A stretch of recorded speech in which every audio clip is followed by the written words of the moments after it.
Finally, guys, the main event, the return of Jon Jones at heavyweight for the vacant title against Ciryl Gane.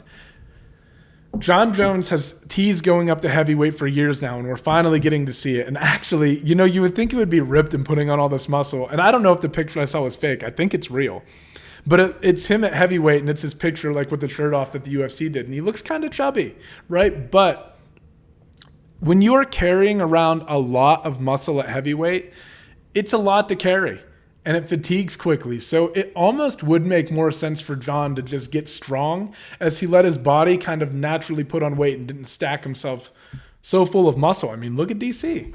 You know what I mean? Like there is something to that type of build, and there is something to being built like a Francis or a Ciryl Gane that I think will fatigue you more as the fight carries on because you carry so much muscle. Whereas Jon has just like kind of always been a long, lanky framed, like he's not gonna like his upper body is like he's strong, like you can tell by looking at him that he's like well built. I'm not saying that he's just not a fucking Ngannou where he's shredded, right? I think his body transformation to transition to heavyweight is actually a more intelligent one. And also the thing about Jon Jones, like the difference between Jon and Ciryl in this fight, Ciryl fights light on his feet, man.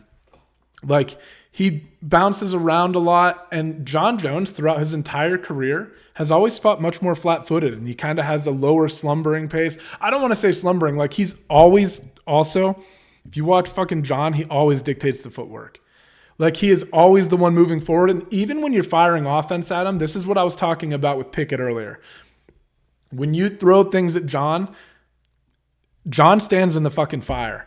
Like he stands there and he responds defensively and like responsibly, and he always watches things coming at him. He's never anticipating movements. His hands are always up, and he's always reacting to what he sees. It's not that Jon doesn't get hit, but Jon is willing to stand in the fire and remain defensive there and count on his skills. You very rarely see Jon panic. You very rarely see him get in moments where he's like, it's just not, he's always in control of himself. And he's always in control of that striking range. And like I said, he's always staring things down. That could be dangerous against a guy like Ciryl Gane, who's going to have real heavyweight power. And I know that Gane maybe isn't like your one-punch knockout guy necessarily, but he can fucking hit hard. And if he can continuously tag Jon, it could wear on Jon. Jon's never eaten shots like that at light heavyweight, right? So if Gane's able to continuously touch him with things, it's going to hurt. I think the interesting thing in this is going to be the cardio. And like I said, Gane's a guy who bounces around a lot. How do you do over 5 rounds when Jon is... Because like I said, Jon moves a little bit slowly, a little bit more flat-footed, but he's always in control of the footwork. He's never chasing you. He's always angling, right? Like he's always angling in order to hunt you down and pin you or like cut you off against the cage. He's always forcing you to like... He just always controls the fight. And I wonder, with Ciryl Gane bouncing around so much, when Jon just takes that steady stance and he's just constantly walking you down, right? And he's not expending a lot of energy. He's not exactly bouncing around a lot.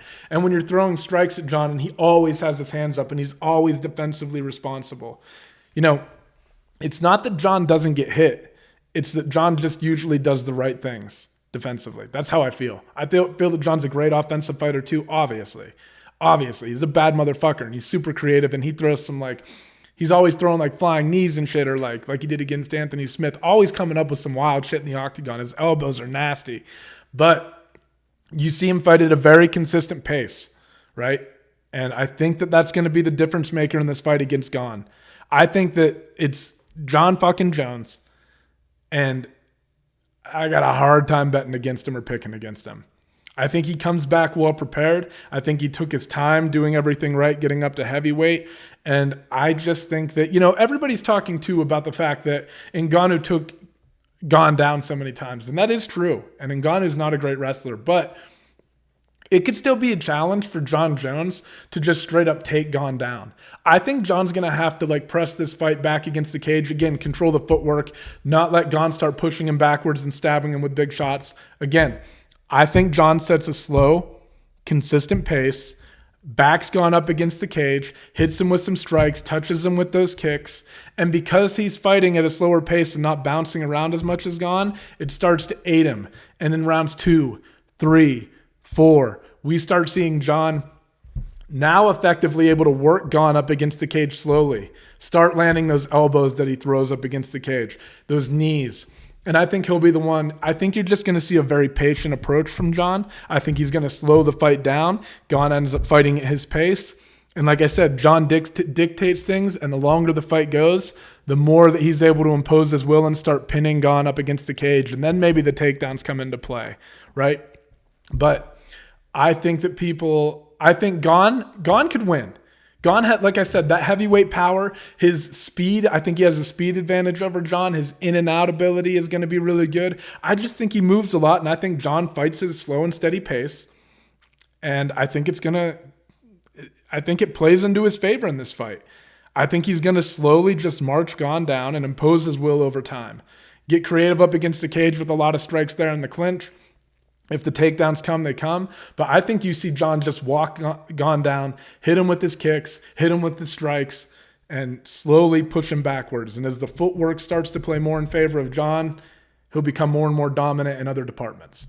That's how I see it playing out. My money's on Jon Jones, no doubt. I'm never betting against Jon. Even if he loses, I will not regret betting on Jon Jones, right? He's the fucking man. Say what you want about steroid usage, whatever, blah, blah. I always feel like this. If you want to talk about the GOAT debate, there's like, in terms of representative of the sport, GSP is probably the GOAT. In terms of technical proficiency and skill on display, it's probably Demetrius Johnson.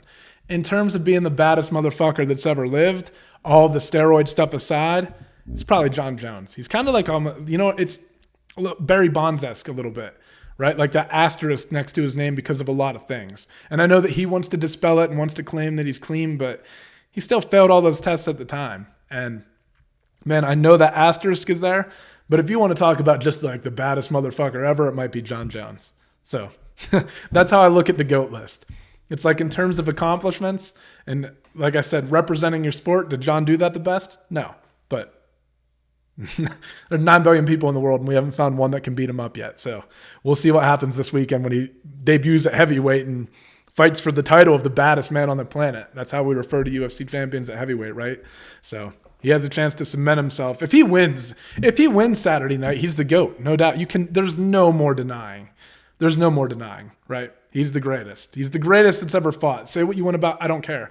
Say what you want about credentials. If you want to keep it to that and like all the, if you have to be perfectly clean, then obviously not. But if you're just talking again, like I said, about the baddest man that's ever lived, if he pulls it off this weekend, it's Jon. There's no denying. But